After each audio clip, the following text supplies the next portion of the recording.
In 1993, the company Bloodhouse released the shoot-'em-up game Stardust for the Amiga 500 and the Atari ST Enhanced. The game was a lot like Asteroids, but with power-ups for your ship. The overall gameplay was excellent, and the game had an amazing techno soundtrack. The game is mainly known for its tunnel levels. In 1994, the sequel, Super Stardust, was released for the Amiga 1200 and later is released in 1995 for the Amiga CD32 and in 1996 for the PC. The game was very similar to Stardust but had new levels and enemies. It also had full motion video cutscenes and a new awesome techno soundtrack. Over 11 years later, Housemarque released the third installment of the series, Super Stardust HD, as a downloadable game for the PlayStation 3. Super Stardust HD does not have a Star Wars-like intro or full motion video cutscenes, as it does not need to have a story. All that matters is blowing everything the fuck up as quick as you can while doing your best to stay alive. You can play by yourself or with another person doing a two-player co-op mode. You have your choice to play either one planet at a time or all of them in a row arcade style. The game is the same in easy and normal, however if you choose normal the game will get harder after beating all the planets. The controls are set up very nicely. There is no way to change the controls, but really there is no need to change them as the game makes great use of all the controller's buttons.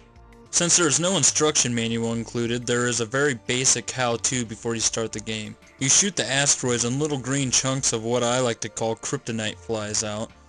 Then you shoot that and a point token flies out that you collect. The sooner you get to the asteroid and blow it and the kryptonite up, the better the token will be, giving you an extra ship or a shield or a weapon upgrade or just more points. You can use any weapon to blow things up, but it is more efficient to use a rock crusher for rock, gold melter for gold, and your ice splitter for ice. On the first planet you start out by blowing up primarily rock. It is best to get as many weapon upgrades as possible as they are vital for later planets. At the end of the levels or phases, you face enemies like little red bombs that remind me of Katamari and green mutant space caterpillar things. The planet boss at the end of phase 5 is a typical flying saucer that can be beat by blowing up all 4 of the lit up areas.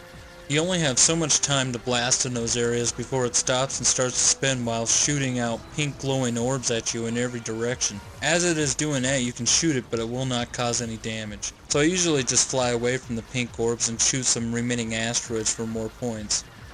The next planet is primarily a gold planet, so it is of course recommended that you use your gold melter.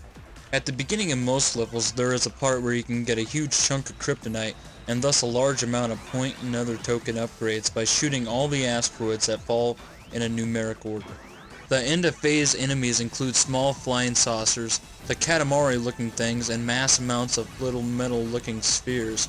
The end boss is a huge robotic snake thing that has a red weak spot in the inner middle that you must blast a bunch. Like the first planet boss, it shoots pink orbs at you which you have to dodge. Here and there it will protect its weak spot by making a loop formation.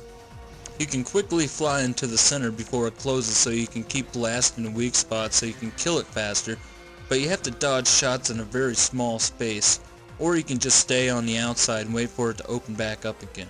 As you're waiting for it to open back up, it will shoot a bunch of tracking missiles at you that you have to shoot. It is better to just get into the center of it and blast away as it takes less time and it will give you a bigger bonus. However, it is only recommended that you try that once you really get the hang of the game. The third planet's primary asteroid is ice, and the end enemies are even smaller flying saucers that will try to ram you, and mass amounts of little metal spheres. There are 2 bosses that you have to battle at the end of the planet that are just like the boss from level 1. For some reason my perverted mind takes over and I refer to these as boobs. The 4th planet starts out much different than the others. Instead of asteroids, it starts out with a bunch of ships surrounding you that fire out the pink orbs cannon style. I don't know really what to call these. How about evil Hubble satellites? I just kill one and then go around them. As far as the planet boss goes, I'm not showing you that or the 5th planet. I want to encourage you to get the game for yourself. I mean really, a highly compressed YouTube video will not do this game's greatness justice. You want to know my advice to get better at this game? Use the boost as much as you can, as it will get you out of harm's way and it will let you do things faster, which of course will mean a higher score. Also, use your bombs wisely.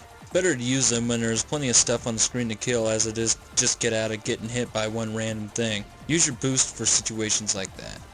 Here's a short list of ratings for this game.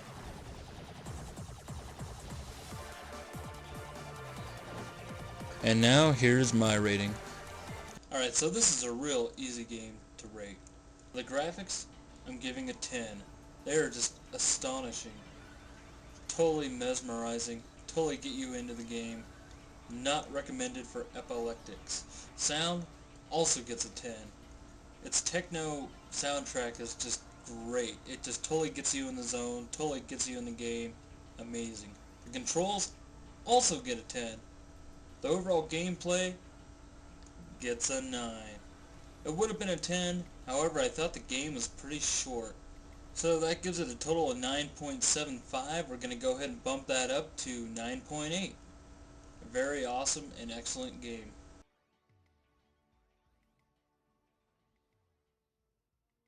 You can also get an upgrade for this game, which consists of a new soundtrack and new modes of gameplay, like using bombs only and stuff like that. I have not personally bought it yet, so I cannot review it and I cannot show it off, but I highly recommend it regardless.